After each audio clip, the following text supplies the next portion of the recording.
है तुमको स्थान, अगर तुम जो रहो जहाँ पर लोग जुए खेलते वहां पर रहो, जहाँ पर लोग क्या नाम है शराब पीते ना वहां पर रहो, और सोने में रहो। सोना वो धातु नहीं होती है, नींद वाली सोना नहीं, धातु वाली सोना, है ना। नींद तो कुंभकर्ण के पास थी ही थी, हमारे पास भी कुंभकर्ण से कम नहीं है ना। अगर हमको कोई सोने को बोल दे तो 24 घंटे भी कम पड़ जाएंगे। तो कहा सोने पर, और जैसे ही राजा ने कहा सोने पर और जुए खेलने वाले पे और क्या नाम है शराब पीने वालों के पास तुम्हारा निवास होना चाहिए, तो राजा ने सोने का मुकुट पहना हुआ था। तत्काल कलिकाल राजा के मुकुट में प्रवेश कर गया। वही धर्मात्मा राजा जाता है आगे, और वो सोने पर जो है मुकुट के ऊपर वो कलिकाल चढ़ा, उसकी बुद्धि भ्रष्ट हुई। मरा हुआ सांप ऋषि तपस्या कर रहे थे, उनके गले में उठा करके डाल दिया। और जब डाल दिया तो श्रृंगी ऋषि आए देखते हुए, देखा तो हमारे पिताजी के गले में मरा हुआ सांप किसने डाला होगा, मजाक किसने किया हमारे पिताजी के साथ में। जंगल में बैठ करके ध्यान कर रहे हैं और ऐसी स्थिति में किसी ने मरा सांप डाला। तो उठाते हैं कमंडल से जल, और उसी समय श्रृंगी ऋषि ने श्राप दे दिया कि जिसने हमारे पिताजी के गले में मरा हुआ सांप डाला है, आज के 7वें दिन ये सांप उसको डसेगा। दे दिया श्राप। अब राजा परीक्षित को पता चला, घर गया राजमहल में, मुकुट उतार कर नीचे रखा। जब मुकुट सिर से उतर गया तो कलिकाल भी नीचे उतर गया तो बुद्धि आई, अरे मैं तो आज बड़ा अनर्थ करके आ गया।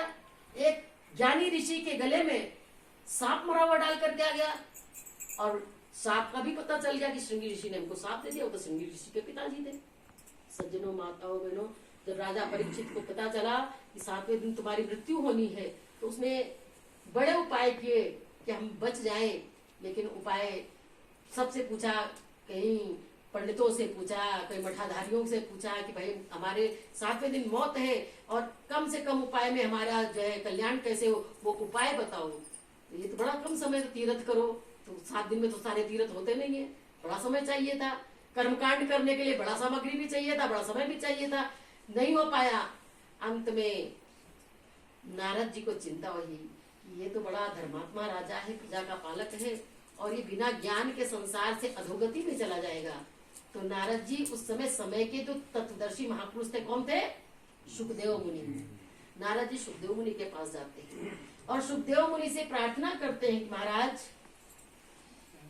बिना ज्ञान के, और राजा परीक्षित तो इतना बड़ा धर्मात्मा राजा है और वो अधोगति में चला जाएगा, 84 में चला जाएगा, कृपा करके आप उसे ज्ञान दीजिए, उसकी 7वें दिन मौत है। सुखदेव जी कहते हैं, देखो जिसके अंदर श्रद्धा नहीं होती उसको हम ज्ञान नहीं दे सकते। श्रद्धावान लभते ज्ञानम, गीता की वाणी है।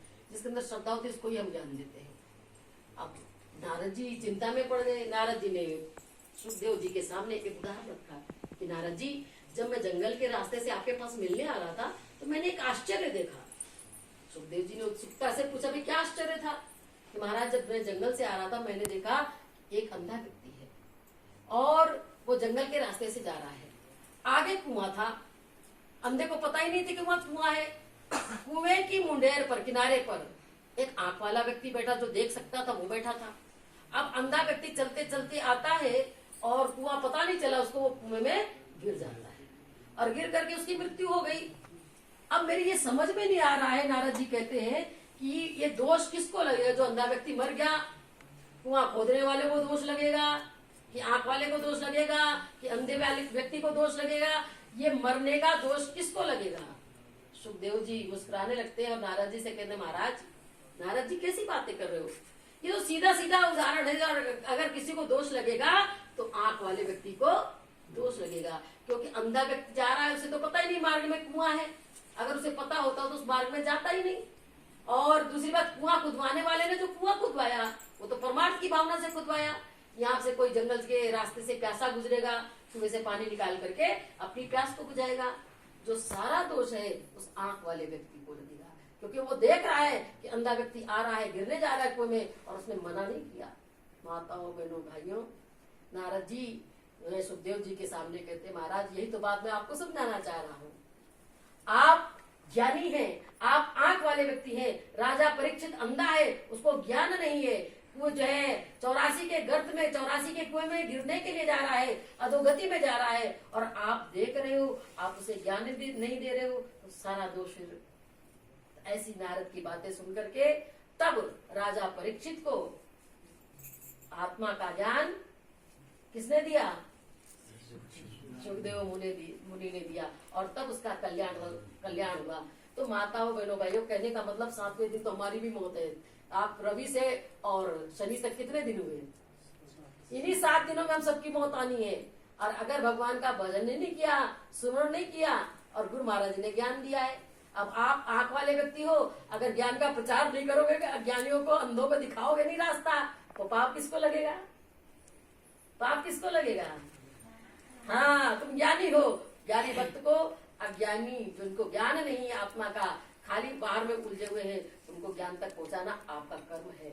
और जीवन में उनको जोड़ो और उनको ज्ञान के मार्ग पर लगाओ, वो भी अपना भजन ध्यान करके जीवन का कल्याण कर सके।